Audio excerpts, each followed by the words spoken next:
Welcome to Writer Syndrome, podcast about writing from start to finish. This episode's topic, setting and description. I'm Russ Capasso, and joining me as always is Tim Ledney. Tim, want to describe your setting right now? Where are you? I am in a basement in New Jersey. I'm surrounded by little toys and video game equipment. I mean, that's beautiful. Well done. I'm staring at a bearded man. Beautiful bearded man. How about yours? What's your description, Russ? Look around. Looks like a lot of white walls, bud. Yeah, it looks like a Dexter's kill room minus all the plastic. Yeah. So, setting and description. Where do we begin? Where do we start with that? I don't know, man. I'm going to start with our own works, and I think I'm going to start People there. are like, boring. Well, I would say that after I read yours a long time ago, I think one of my comments was that your setting and descriptions of said settings was very good. And this is going to lead into, we're going to talk a little about our own stuff because that's the whole point of this really, but at the same time, not. But I think there's interesting takes from your experience because one, I thought the descriptions were fantastic, and I thought, oh, I'm at this bar, I'm at this place, I'm at this club, I'm in at the music, and it smells like beer and piss and stuff. Like I was like, oh, this is great. Like it's very, very visceral, visceral, yeah, visceral too, right? It's interesting, right? It's interesting what you choose to describe and what you choose to omit. Yeah. So I really did want to tap into my own experience and like what I noticed when I was like a bit younger and going to bars and shows. But for certain parts, I was a little concerned that I was describing too much, like that maybe it'd be a slog or a snooze to get through. Yeah. So yeah, I tried to like land somewhere in between, like over describing and under describing. Yeah. So yeah, because you don't want to overweight it, right? You don't overload it. You do want to give enough to set the reader in kind of a place that okay, I know the spatial layout here and what's going on, and I got a good feel for it. When you were just doing some of your descriptions, you had said like, oh, using your own experiences. Did you also apply to like maybe what the character themselves would think, or did you kind of always just think in your mindset of like, oh, I know what a club would be like, blah, blah, blah, blah, blah. So for my descriptions, yes, I relied on my like memories, but always I wanted it to be rooted in what was important to the character at the moment. Yep. I won't say always. Very often, that's the perspective that I took. Yeah. Like, especially when if I'm trying to, in like that particular scene, use like limited third, it's very much how the character is existing in the space and what's important to them at the moment. But I'll tell you that sometimes I had these kind of broad descriptions of a building or a house or a club, which was really just like objective third or omniscient third, where I'm coming in as a narrator and saying, this is what the space looks like to set a scene.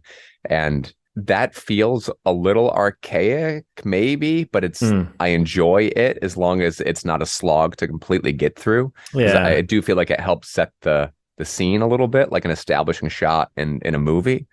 I was just going to say, that's what it sounded like to me. It's like that pullback of like, all right, here's where we are. Now pull into like the character's But that comes from me like learning the process, right? Like, Cormac McCarthy, we mentioned this a moment ago. Like I'm still kind of going through all the pretty horses, and some of the characters had just gotten to a hotel. The exterior of the hotel is not described. The interior of the hotel room is not described. What is described is that there is a shower. And it's the only thing that is important to those characters at that moment because they feel filthy and beaten down and they've just gone through something rather traumatic. That shower to them is the most important thing. So McCarthy doesn't describe the bedspread or the paintings on the wall or even the smell of the room. None of that, because it's all ancillary to what's important to the characters in the moment. And to me, that's super sparse. Like, but that's probably why he's like a master writer. And I might have been like the dust motes played in the sunlight. Like I could have like taken like that moment, but I don't know if those characters wouldn't have noticed that. Their eyes, I think, would go right to the shower. Yeah. So, well, it's a good point, and tying the setting and what you're describing to what the character's going through. Like that's a great example of like a character who's coming in maybe covered in blood and mud and just went through some chaotic thing. They're not gonna give a shit about the bedspread or anything else. They're just gonna focus on the shower. Yeah. So I think that's a good thing just in general to keep in mind. But I will say that sometimes I feel like as a reader I can't picture it. I guess that's okay.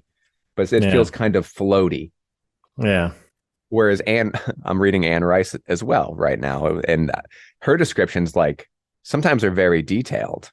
Yeah. And I just start skimming. Like, I don't care. How many times can you describe like a gas lamp? And like, it's just, yeah, it's a delicate balance, I think. The other interesting aspect of this, just using your story as a reference point here, is that you're writing like a time period, right? So yeah. So if we're talking about setting, yeah, man, mine takes place in like 1977 downtown Boston for the most part. Yeah. Like, did people smell differently back then? I don't know. Everybody was sepia toned. Yeah, that's right. There's some things that you can rely on for your own experiences for stuff like that. But like, how much research did you do for like the actual describing of the settings and stuff? Like, we've talked about this before. I used Google Maps, and you actually helped me with one of my big end scenes where you sent me like a video of someone doing a walkthrough of the museum where I have like this big kind of action moment. I was like, that was super. I watched the entire hour and a half. Like, I just walking around with a camera. I was like, this is very helpful.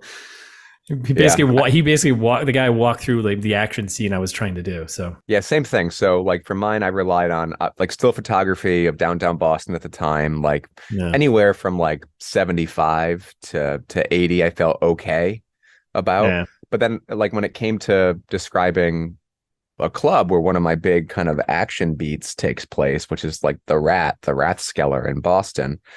I'd never been there. It had closed by the time I was kind of around. And I used some still photography.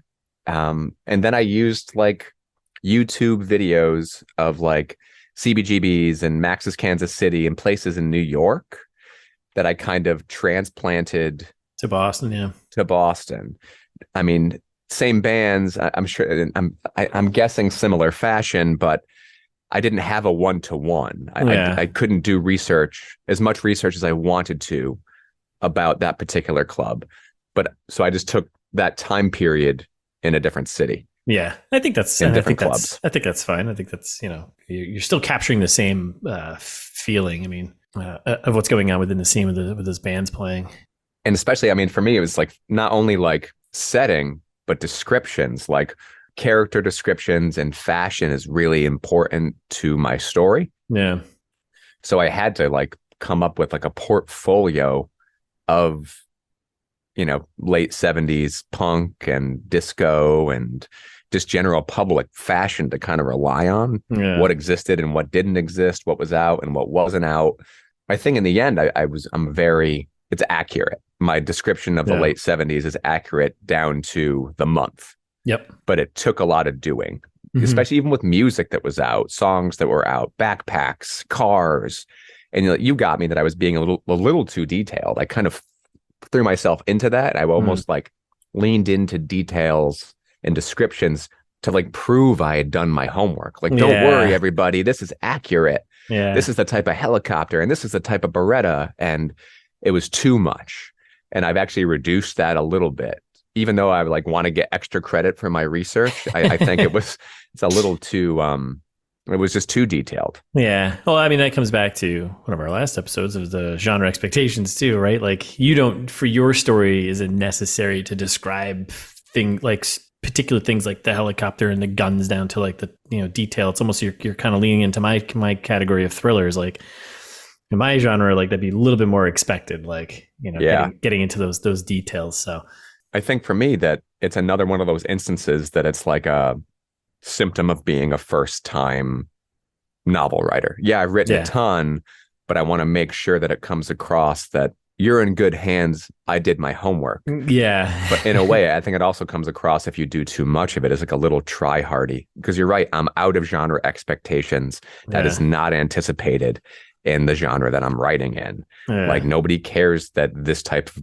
gun was, made in the late 70s. And this is what the cops used at the time. Like I can just say pistol or whatever. I don't need to like give such detail. Do you come across any settings that were, when you put the characters there, you're like, oh man, this is a pretty boring location. What do I do? That's a really good question. And while you're thinking about that, I definitely did, because like a lot of mine was like, oh man, we're in another goddamn conference room.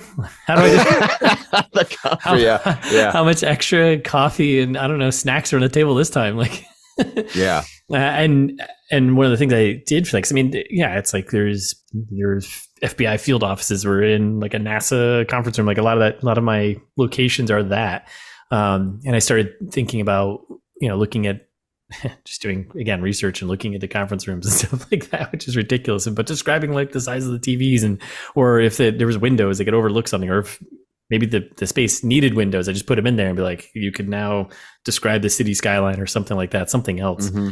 Also, I think I lean more on, because after a while, there's only so much you can do with the conference room. Like, there's a table, there's chairs. You can lean into like the monotony of it and like the sterile nature of it, right? Yeah, like, and I actually started doing it because I was like, maybe this is, it's part of the story. So getting into like the lights kind of sucking life out of people while they're sitting in this room. Yeah. But actually giving characters more movement within the room, I lean more on that. But also, right, I mean, if it's a boring setting and your characters aren't taking anything in, you probably don't need to describe it at all, really. Yeah, I mean, I don't. It's like, for the most part, which I think a lot of times my scenes there's a lot of scenes where it's just kind of, it's quick to the dialogue and the action, because I think that's what's important, in the scene. For, most of the times it's, get them in there and I get them all kind of situated in the space, and then I get them kind of into conversation. But yeah, I ran into that quite a bit. So my setup of when a scene starts was always pretty short. Yeah. Sometimes I'm okay with that because that's not the most important thing to the scene, but at least placing the characters within that room is important. I like 90% of my settings. Yeah. But there are some that definitely came out during beta reading, actually. One in particular that is boring, I think, to a lot of people. And there's like a train. I've got like some characters on the red line.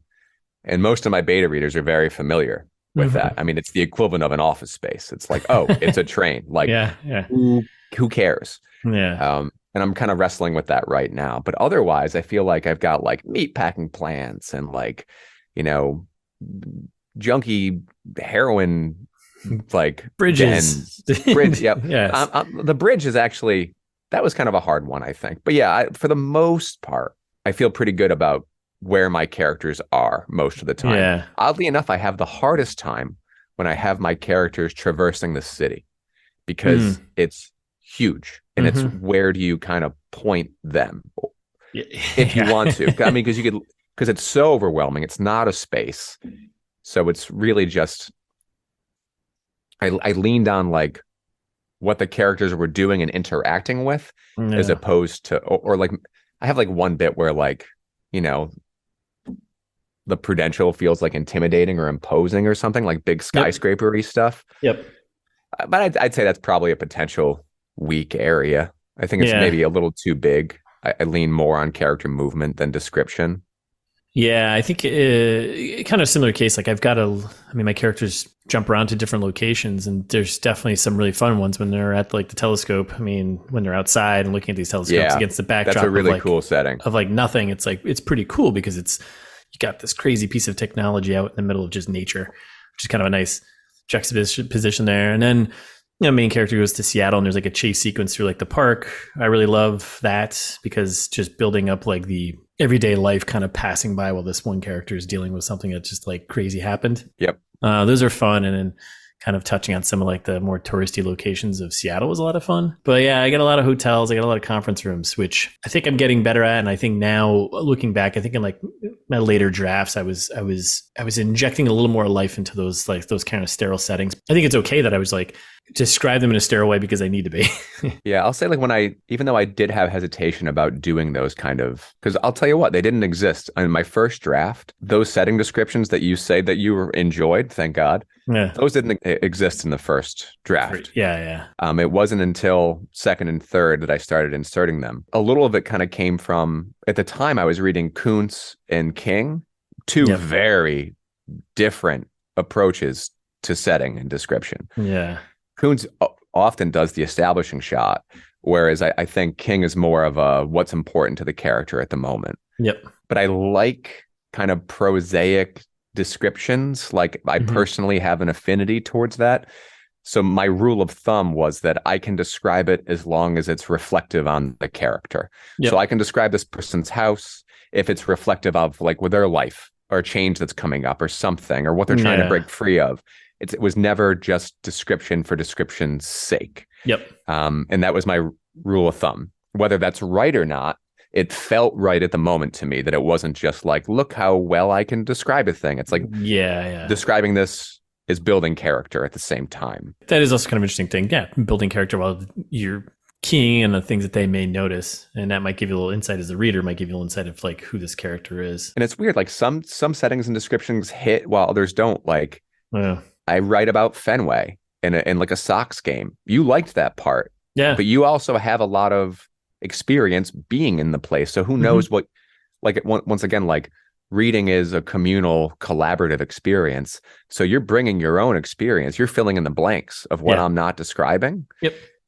Whereas some other beta readers did not like that scene whatsoever, and if I had to guess, they probably weren't filling in the blanks like you were, and I don't know what that says about that scene for me, if I need to add more or if I need to reduce or what.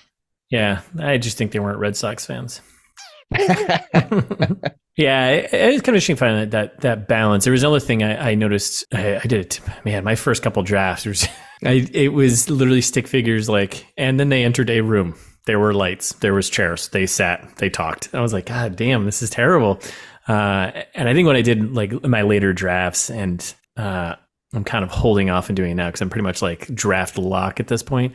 Using some metaphors and like similes to like kind of describe some of the space too, and get being a little more creative with it. You know, the tip of like, use all the senses, right? To you know, or pull one or two, use all the senses, but pull one or two that kind of really kind of get across the point of what the room or the space is like. I think initially I went in and I just was like all visual. I was just like telling, you know, and that's all I did. Yeah. And then later drafts, I was like, okay, I can make this a little more interesting. Like, what is this character, you know, seeing, smelling, feeling, even, you know, as they're walking into a room. And I kind of touched on like in one scene where my hacker character meets up with my two main characters, and she walks into a room. I like even described her footsteps walking into the room, because like the shoes she was wearing and like the floor was like, you know, kind of quiet, as if she was sneaking up on them. That's great. I feel like that kind of conveys this character. Like, she will sneak up on you. That is hopefully what people get across. So it's interesting because, like, you talk about like stick figures and not going into much description. McCarthy does that, but he builds. Like, I'm just finishing up this book, and it was like the description was very broad, not many sights and smells for a long time. But then we get to like the climax of the book, and then there's metaphor, sights and smells, sticky blood. Like, it really amps up to the point, like, one of my beta readers was like, hey, your metaphors are great, but geez, there's one page where you've got like 4 of them. And I'm like, okay, I need to, like, I'm doing too many. His feedback was sometimes I was making him look and imagine so many different things, it was taking him away from the scene. And then I just came across, and this isn't like a justification of mine, because I do think I need to reduce in some places, but I do think sometimes my metaphor is strong. I just came across a section in the climax of All the Pretty Horses.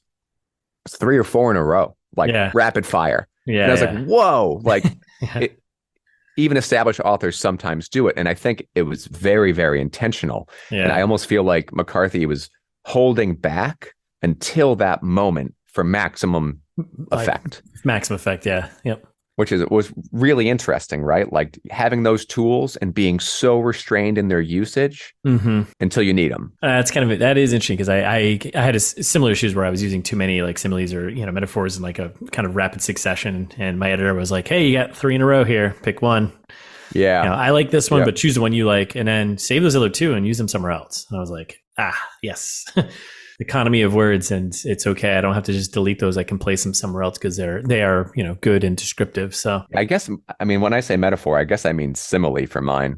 I might overuse simile. I don't know. I need to go through. I mean, no matter what, I've got to like rein it in a little bit.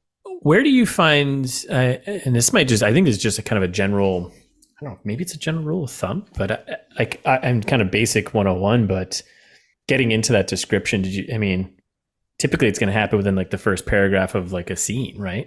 Because you want to kind of give that establishing, like, here's where everyone is. And then maybe as they're moving through the space, you can add in some more, or what's the line of like getting to the action versus like letting the reader know where they are, you know? I mean, I feel like it's different for everybody. Yeah. I'd say it's even probably different by scene Yeah. and like what you're trying to get out of it. I don't know. It's something that I think I'm still figuring out. I think it's like author craft and almost approach in your own personality, like what you're deeming important in that minute or in that second. I bring it up because like one of some feedback I got from a beta reader was that I wasn't giving enough of like describing the space in the world. But I was like, well, I don't want those details, and I don't want the technical details to interfere with the point of the scene and what I'm trying to get across. And I don't know where the balance was, you know. And I think you're right. It depends on the author and kind of what you're trying to get across. But I reread some of those scenes. I'm like, I can get into these details about how they are, you know, visiting a website and or doing their technical, jargon. I don't want to all of a sudden interject that into the scene where it's like, actually the most important part of this is them making a decision to go somewhere or have a reflection of something about themselves. Mm-hmm. So I've been kind of battling with that in a lot of the scenes I've got, but I'm sticking with my gut on some of it. So how'd you deal with character descriptions? Because I feel like same thing. Those are like vastly different approaches. You can, like once again, not to hammer it down, but the juxtaposition between reading McCarthy and reading Anne Rice is night and day. Like the character descriptions for McCarthy, at least in the book that I'm reading now, is very sparse, if at all. Really, it's more like language and action, and it's not so much like the color of their hair. And whereas Anne Rice is very much like so detailed when it comes to that like I don't even get an option to imagine it. It's like, these are the characters, you will picture them this way. And it's kind of what I do. Like I'm very much, these are the characters, you will picture them this way. Whereas McCarthy feels more collaborative to me, unless I totally missed a part, which is possible. A lot of times I find like with McCarthy, he and a lot of other writers, you'll get kind of like just a broad brushstroke right off the bat, and the idea is to get them get the characters and get the reader into the scene, and then all the other details are kind of splashed across other chapters as you go, right? Like I don't need to come out with as soon as I introduce a character and come out with like, here's my full profile, like, you know, 27 years old, short dark hair, 5'9", blah, blah, blah, blah, blah. Like that's definitely like, it's just a bunch of exposition and info dumping about something. Like gets the action, give maybe one context, you know, he's wearing a gray hoodie or something or whatever. But yeah, I have the same problem because I had gotten feedback about that as well. I was like, I don't know who this character is. Like, well, over time you're going to read it, and I do trickle more information about what they look like, and those pieces are out there. It's also like giving the reader an opportunity to kind of fill in some of those gaps for themselves. Because like you said before, it's like, well, that kind of takes the fun or interest, I guess, out of reading, because like that's the whole point, is like it's a guide, and then I think the reader kind of fills in some of those gaps of like, I mean, as a reader, I'll tell you, there's some times where I will get a character description that an author provides, and my brain's like, no, I don't want to picture him that way. And it just fills something else in entirely. So I think it also gives the reader an opportunity to shape the character to be them in a way. Like they want to follow this main character around. Obviously, that's depending on, you know, what you're reading and everything, then who the main character is. But I don't know, a lot of times in my mind, you would want that vagueness so the reader can then just kind of place themselves almost in that spot. I don't know. I think looking back at mine, I also know that of my main characters, like I had one down, had them like pretty visually picked out and like knew what they looked like. And some of that was kind of important just to the backstory. And the other two were kind of a little more generic. And I added a little more life to them and you know, subsequent drafts, and started adding some of these details, but I didn't do it all up front. And I did it like throughout chapters, and you kind of start piecing together what this person might look like. So can I take us on the smallest of a tangent here? Yeah, absolutely. I'm thinking about like the impossibility, like once there's a filmic adaptation of a movie, I cannot picture anybody but the actor in that role. Like Lord of the Rings, Interview with a Vampire, and like the Bourne series. No matter how they're described in that moment, I'm like, no, it's the actor. Do you use actors like as when you're picturing your characters? Do you have actors in mind, or do you just have your own creation of the character in mind? Both. It depends. Both. for the first book, like I was still trying to figure that all out. And for two of the characters, I used kind of actors as like a, benchmark. Second book, I leaned into it a little bit more just to kind of first get a visual going in my head. And I had like a picture of the actor and like the profile of the character. And then I deleted the picture of the actor and I was like, okay, now I'm just going to move with what I have and kind of shape it from there. So it's kind of like a benchmark and then kind of reshape this character, but I don't want to be too stuck on a particular look because everyone would be like, wait a second, that's that actor from blah blah blah. So yeah, I use it more as like a benchmark to kind of sometimes get started visually, and then I'll just scrap the picture and then kind of build from there. I didn't have any actors in mind for mine. I started with like historical photos of like people at the time, and but I did have one famous person in mind. Like I think like a young Joan Jett was like the basis of my main. Yep. It's not like a 1-to-1, but I'll say that there's like great inspiration in some of those images. Yeah. Same thing that I kind of like put it on the side and like it sat there and then I kind of tucked it away and then moved forward with her, but which kind of makes sense since, It's funny you mentioned this I was going to say earlier. You mentioned the after seeing a movie and then reading the book. And then like, okay, that actor's locked in. I'm reading. We're on a Cormac McCarthy kick, it seems like. So I know. I'm like halfway through. Yeah, that's I'm a great kick to be on. But I also started reading No Country for Old Men, and the opening little diatribe. I'm like, yeah, this is Tommy Lee Jones. Oh like, yeah, this is the sheriff, and then like they start, and then he get like the next scene. It jumps into Sugar there, like choking the deputy, and I could just picture the scene from the movie. I'm like, yep. So when I read No Country. Same thing. I pictured the movie. Yeah. Luckily, I read The Road before seeing the movie. Yeah. So I had like my own imagination to fill in those blanks. Now, when I think back on it, it's Viggo Mortensen. It's Viggo. Damn it, Viggo. I'll tell you, I had the hardest time with Blood Meridian. I need to read it again. That thing feels like a fever dream to me. Yeah, I agree. That one, I have no idea. I was like, at the end, I was like, I think I know what happened. And I was like, I felt like a horror movie. I got to read it again. I mean, I'll tell you right now, like, not to keep harping on McCarthy, but reading so much of him right now is very helpful as I go back in my piece and edit. Yeah. As I edit things out. Obviously it won't be as sparse, but I think a lot of the time in the drafting of my book, I'm finding the story and I'm finding the setting and I'm finding the description as I go. And I'm a little wordy or repetitive to get there. There's a lot of stuff that I'm coming across that can just be deleted. That's like covered once and does not need to be rehashed or refashioned. So the sparseness of McCarthy's writing at points has been very, very helpful. Like there's I think a confidence in it. I think there's a confidence in his writing. Yeah. So wrapping up the settings and descriptions, it's going to be for everyone. But using the sensory details, using like those kind of going through each one of those as a character enters a room and thinking about what they might spot or what they notice. And based on what the situation is. I think your example of like characters covered in blood coming into a room, all they're caring about is a shower is a fantastic way to like, it's a great analogy of just being like, that's the thing that they're going to notice. That's the thing to describe. I also like the, I mean, it won't be for everybody, but I like the idea of trusting the reader to come to the table with their own idea.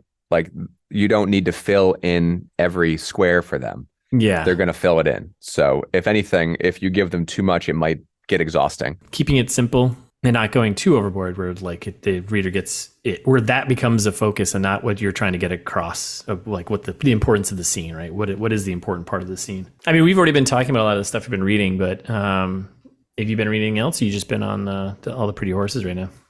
Yeah, I mean, this All the Pretty Horses, An Interview with a Vampire. I will probably move on to another McCarthy book, and I might move on to Vampire Lestat, because even though I'm not enjoying Interview with a Vampire, that's probably wrong. I've enjoyed like 20% of it, maybe. Yeah, there's moments of it that I've enjoyed, but they're fleeting. But yeah, other than that, no, it's just those two books for now.